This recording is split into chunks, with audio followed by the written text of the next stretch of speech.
So fight, fight, fight, fight, fight! Let's talk about your day. I know it's a really tense couple of hours when you get here. You're waiting for everything to come in. How much of a sigh of relief? How many times have you exhaled in the last 2 hours? Well, it's a hurry up and wait game, but it is exciting because as we get the paperwork in, as everything becomes approved and official, nothing better than tweeting out a graphic on our players that are part of our program now, part of our family, sending them a text message to welcome them, obviously encourage them to finish strong, and the day will come very soon here where they'll be on campus and part of our family. How exciting is it, too, now you finally get to wrap this class up and kind of get to focus on next season now, the 2017 season, and what will the next few weeks be like as you lead up to spring ball? Well, it'll be great to be back into our building now and to be around our players that are in our program that are working very hard in the winter workout program. We'll start our preparations for spring practice, so that's right around the corner, here mid-March when we get back from spring break. That'll start very soon, so we'll start to make those preparations and be around our players because Coach Armour, Coach Fakes do a great job developing our young guys, and they work as hard as anybody, which is very exciting to have that. We had you off the top. We talked in generalities. Let's get into some specifics of it. Obviously, you look at the way this class played out, there were some needs. You seem to have addressed a lot of those. You went heavy at the linebacker spot. You went heavy in the defensive backfield. What do you like particularly about the 12 guys you have on the back end of your defense coming in? Well, they're playmakers. We have size. We have some length. And obviously, when you play that position, you have to have swagger. And you love that about this group of young men on the back end because all of those guys possess those traits. When you're around them, they certainly believe, hey, I want the play to come my way. I'm going to make a big play when the game's on the line. I'm going to intercept the ball, knock it down. And they're not only one position guys. They played on the offensive side of the ball, but they've got return production. So it's a great group on the back end, and I'm excited because I love the swagger they bring. And I know the practices are already very spirited right now. That's only going to continue, and that'll be even more spirited now adding those guys in the mix. How confident are you, too, in this particular group? Because they're going to have to play in a lot of places to look at it. And I guess this question is twofold. How confident are you in this group being able to do that? But also, when you recruited them, how much did you look at it and say, we need to go get guys that aren't necessarily guys that we can redshirt and take a couple of years with? We need to go find guys that we know are ready to come in and play now and really contribute. That's a big part of it. When you go out on the recruiting trail and Coach Jackson going to communicate with these young men in their homes, going to their schools and being able to tell them, hey, there is a great opportunity sitting here at Ball State University for you. If your desire is to get on the field early here, guess what? If you come in, you take care of business, you get off to a good start, summer bridge program,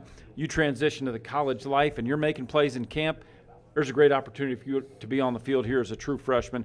Did a great job of presenting that opportunity to these young men, and that's why we were able to get some guys, the caliber of these players. This is a great class, great group in the back end, great class overall, but that's the exciting part, knowing that they're coming in, they're embracing the fact that, hey, I'm competing for playing time day one. Another theme of this class, if you will, you look at the offensive side of the ball, a lot of skill position guys, 5 wide receivers, 3 running backs. You're already deep at running back. You add some more depth there, and obviously you lose a guy like Kevon Maybon in the receiver core, and you'll have a ton of competition there. Now, what excites you about the skill position guys that you're bringing in and what they could bring to the table? Well, just like we talked about with the back end players in the secondary, these wide receivers, the running backs, man, these guys are all explosive players that have a ton of big plays on tape in all areas, running the ball, pass catching, returning the ball. So this is a group of guys, and they're all different, which makes it great because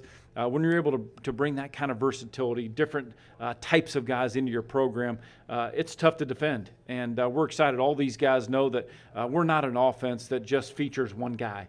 There's plenty of plays to be made. There's plenty of balls to go around. There's plenty of touches available. If these guys come in here and they're all going to be different. Each guy's going to be a little bit different when they come in. Some will be able to take on what we're doing fast. They'll make plays like a guy, Damon Hazelton did a year ago in training camp and earned his way onto the field. So it's exciting to have that kind of group there and the weapons and the explosiveness and the playmaking ability. It's exciting to have that, and to get those guys on the field at one time is going to be tough to defend. I want to ask you particularly about Caleb Huntley, though, because you look at some of the really great backs in this league over the last couple of years, and you got trucks. I mean, you look at your Trayon Durhams, or you go to Northern Illinois, your Joel Buanos, and even before him, your Cameron Stingley's.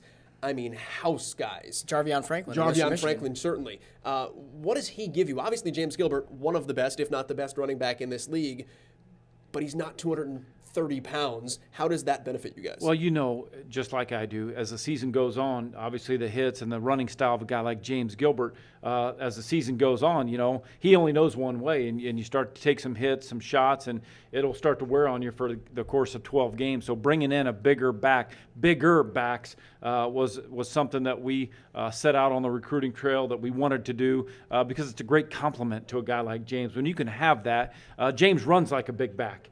He just doesn't happen to be that stature. So when you can bring a big back in like that, man, that just makes it tough. Third and fourth quarter, when a lot of these games are decided, those are tough guys to tackle. And that's why we felt like it was so important to get those guys here as part of our program. Look at a guy like Caleb Huntley, Khalil Newton. You had a lot of guys in this class that were sought by many schools, that were highly recruited. And I know recruiting rankings aren't everything, but this is one of the higher ranked classes in the MAC, and it's the first top 3 class in the MAC that Ball State's had in quite some time. And just overall, what's that mean for your program to be able to get that recognition? And again, I know these guys have to go prove it on the field now, but to be able to say we've got talent now, and now we got to go win. Well, exciting. The 2017 class has a chance to be very special, has an opportunity, if you just look at it right now before they arrive into the building and on campus here, to go down as one of the best in the history of our program. But that's a buzz and that's excitement of National Signing Day here for 2017. But the credit goes to our staff and the total team effort that it takes to get out on the recruiting trail, build relationships, convince these young men that Ball State University is a great place where you can accomplish all your goals, dreams, aspirations, accomplish your academic goals, and to get a great degree from a great university where you can go out and make a difference in the world, because we all know there's going to be a day arrive when football is going to be over, and to set yourself up for life and be able to emphasize that with these young men, with their families, that was a big part of our recruiting effort. Here's the fun thing, though, Mike. There's a lot of buzz around it, and there gets to be all that buzz for the next 7 months, so you can bask in the glow, and then the hard work starts when you get to August. Well, there's no doubt about it. And, you know, the communication with all these guys today, once everything became official, and, you know, trying to encourage these guys, hey, enjoy the day, and it's great, but it's also hard, too, when you're these young men and you've had so much interaction on social media for such a long time here, year and a half. It'll all change for them tomorrow. They'll be like, oh, what happened to the text messages? What happened to the tweets? What happened to the social media? But they got to know that, hey, it's time to finish off your senior year strong here in the classroom. You still have to do a good job this last semester, and then we'll get them on campus here soon enough.